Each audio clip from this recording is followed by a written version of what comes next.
Bahagyang pagbaba ng supply ng bangus fingerlings nararanasan sa Dagupan City ayon sa bangus growers. Yan ang balitang tinutukan live ni Jasmine Gabriel Galban. Jasmine? Chris, tuloy-tuloy ang monitoring ng SAMAPA sa lahat ng palaisdaan sa probinsya ng Pangasinan. Mula sa dating 18,000 hanggang 20,000 na bangus fingerlings na pinapakawalan sa fish pond na ito sa Dagupan City, nabawasan na ng hanggang 5,000 fingerlings. Bahagya raw bumaba ang supply na nakukuha ng mga bangus grower mula sa kanilang supplier. Oo ma'am, medyo kumukulang ang supply ng fingerlings ngayon kasi dahil lang pagkakuha ng oo ma'am, yun lang talaga. Kasi yung mga iba, may maliit, may malaki, depende po sa size. Batid ng Samahang Magbabangus ng Pangasinan o SAMAPA ang pagbaba sa supply ng bangus fingerlings. Epekto ito ng pananalasa ng mga nagdaang bagyo noong Hulyo. Nakaapekto rin sa pagbaba ng supply ang insidente ng fish kill sa ilang palaisdaan sa Pangasinan.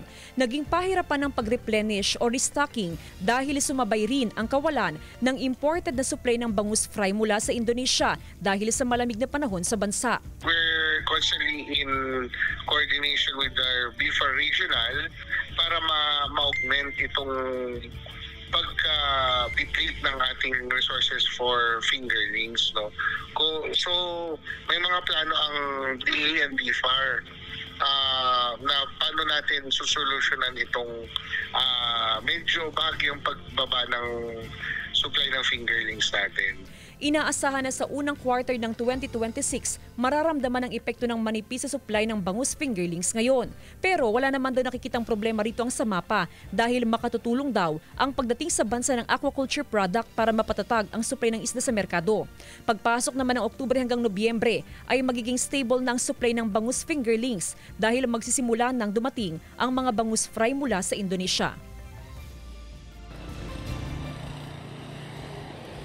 Chris, ngayong last week ng September ay naasahang darating na yung mga bangus fry na mula sa Indonesia. Pagpasok naman ng October ay magsisimula ng makapag-replenish o makapag-restock ng bangus fingerlings sa iba't ibang panig ng bansa. Samantala, Chris, bilang assistance naman na ginagawa ng SAMAPA doon sa mga affected na mga bangus growers, ganun din doon sa mga caretakers ng mga fish pond.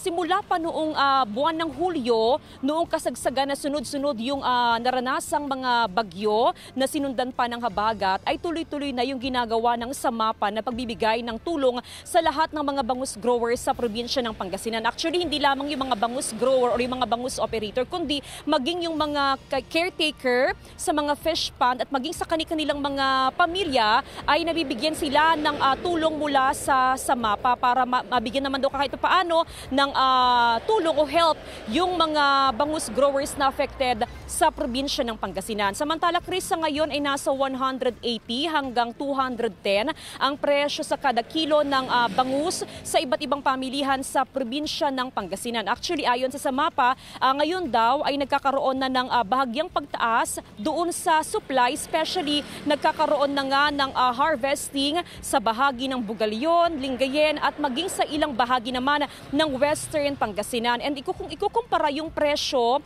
ng bangus noong nakaraang mga buwan, partikular nung Hulyo at ng Agosto, ay medyo bumaba naman yung presyo ngayon ng bangus ng 10 hanggang 15 pesos per kilo. At yung supply, Chris, for months, tiniyak ng SAMAPA na magiging sapat yung supply ng bangus sa merkado. Chris? Maraming salamat, Jasmine Gabriel Galban.